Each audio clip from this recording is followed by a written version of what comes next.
Before getting into understanding the basic concepts of economics, it is always wise to understand the different schools of thought. As mentioned in the introductory video, every economist has a different outlook about economic events or policies. These might seem contradictory to one, but they might both be right in their own ways. Understanding the basics of their thought processes helps us understand why an economist provides certain types of solutions to certain problems. These thought processes are categorized into common groups and are referred to as schools of thought. We start off with the classical school with people like Adam Smith and David Ricardo and the likes. Adam Smith, particularly, was of a period when mercantilism was popular and economics was still a part of political economics. Adam Smith's Wealth of Nation opposed mercantilism and put a secular view to it. It refused to explain the distribution of wealth as an act of God and used factors like politics, economics, social factors, technology to explain the complex correlation between them. His invisible hand concept gave credence to the individual centered analysis where free market would operate and government interfered minimalistically.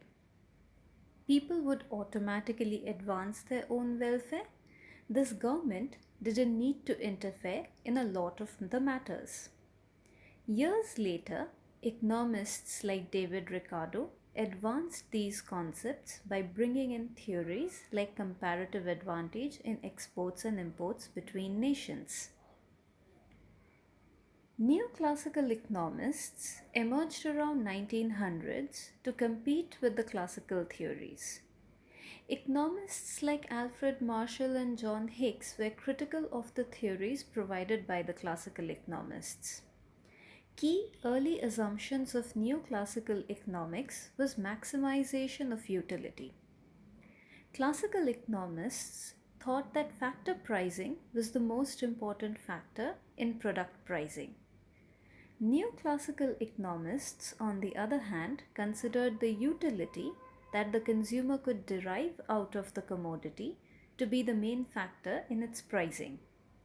That is why a difference can be found in its production cost and retail price, which is referred to as economic surplus. Therefore, while a consumer makes rational choice, competition in the market leads to efficient allocation of resources. Another mainstream school of thought is Keynesian school.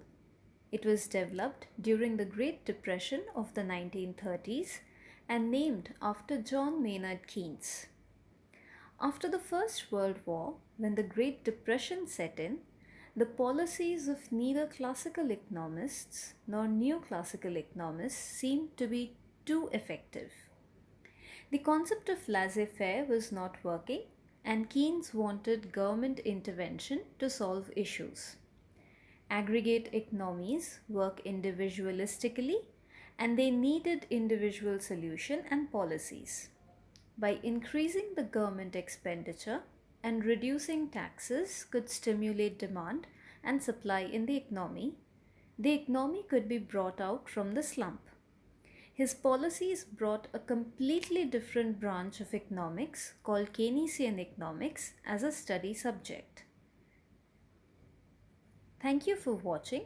If you liked the video, please don't forget to hit the like and the